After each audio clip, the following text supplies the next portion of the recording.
President Trump said Thursday he's still weighing the idea of giving Americans up to $2,000 in rebates derived from the revenues his tariff agenda has generated.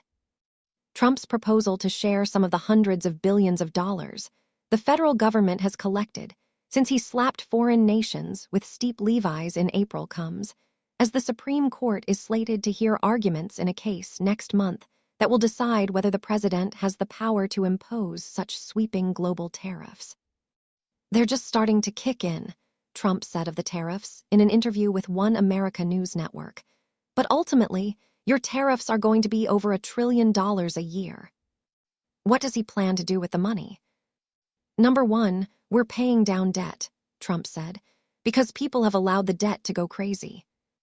The president argued that the $37 trillion national debt is actually very little, relatively speaking, because the government is taking in unprecedented sums of money from tariffs. "With that being said, we'll pay back debt, but we also might make a distribution to the people," Trump continued.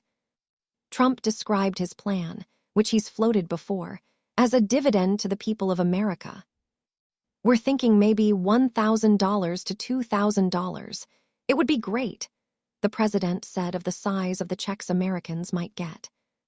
Any disbursement from the federal government would require congressional approval. The federal government has raked in about $214.9 billion in revenues from tariffs this year, according to Fox Business, citing data from the Treasury Department.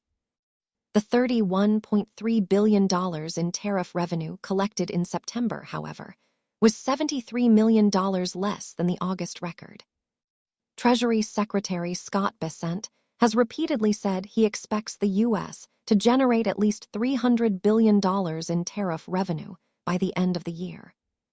In August, the U.S. Court of Appeals for the Federal Circuit ruled that most of the president's tariffs were not covered by an emergency powers law, a decision that followed two lower courts, finding that most of the levies imposed on U.S. trading partners were illegal. The appeals court allowed Trump's tariffs to remain in place, pending his administration's appeal to the Supreme Court. The justices on the High Court will hear oral arguments in the case in the first week of November.